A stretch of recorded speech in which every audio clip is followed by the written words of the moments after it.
J'ai diminué l'utilisation des phytos en non-travail du sol tout en progressant dans l'autonomie alimentaire de mon élevage.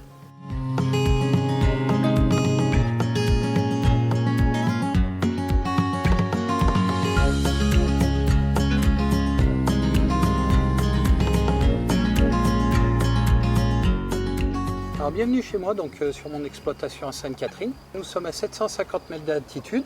Comme vous pouvez voir, je produis des volailles de chair, poulet, pintade, des poules pondeuses donc pour les œufs. J'ai aussi une vingtaine de brebis pour la production de viande d'agneau. Toute cette production est vendue uniquement en vente directe, donc sur 2 marchés. Pour la nourriture de mes volailles, je produis mes céréales, donc blé, maïs et pois, dans un souci d'autonomie et surtout dans un souci de qualité par rapport à ma clientèle, pour leur amener des produits le plus sains possible. Mon exploitation est à taille humaine, elle est de 22 hectares, donc tous mes produits sont auto-consommés, donc 6 hectares de maïs, 7 hectares de blé, 3 hectares de pois et le reste prairie permanente, donc l'herbe pour mes brebis.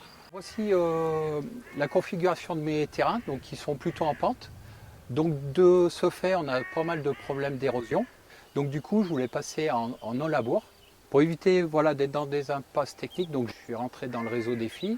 Ce réseau m'a permis de mettre une rotation en place pour que ce soit cohérent, pour pouvoir être encore toujours autonome au niveau de mes céréales sur mes volailles, pour répondre à divers problèmes de maladies, de récurrence de mauvaises herbes et de pouvoir remettre aussi de la fertilité dans mes sols.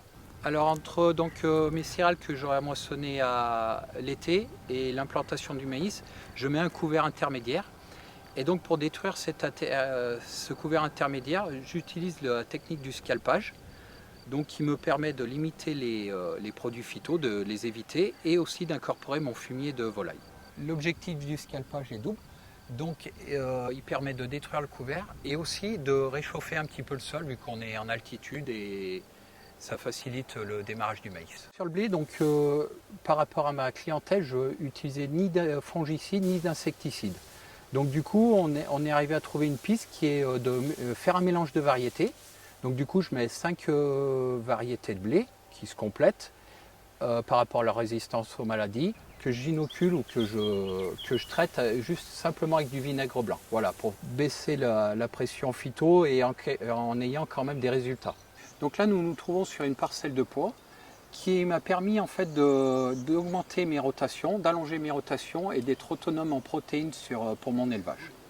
Donc c'est une culture que j'ai introduite dans cette campagne, donc qui m'a permis de rester toujours dans des phytos faibles avec toujours 0 insecticide et 0 fongicide. Le fait de rentrer dans un groupe des filles m'a permis de suivre plusieurs formations, d'entrer dans un groupe, d'échanger sur leurs expériences et de me conforter dans mes choix.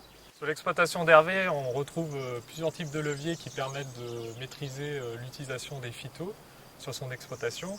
Donc notamment la diversité des cultures dans l'assolement, avec des cultures de printemps et des cultures d'hiver, une alternance entre ces 2 types de cultures, ainsi que des sols toujours couverts avec des mélanges d'espèces entre les cultures principales. L'introduction aussi du scalpage il y a 2 ans sur son exploitation. Donc ça permet de maintenir un niveau bas d'herbicides et notamment en non-labour.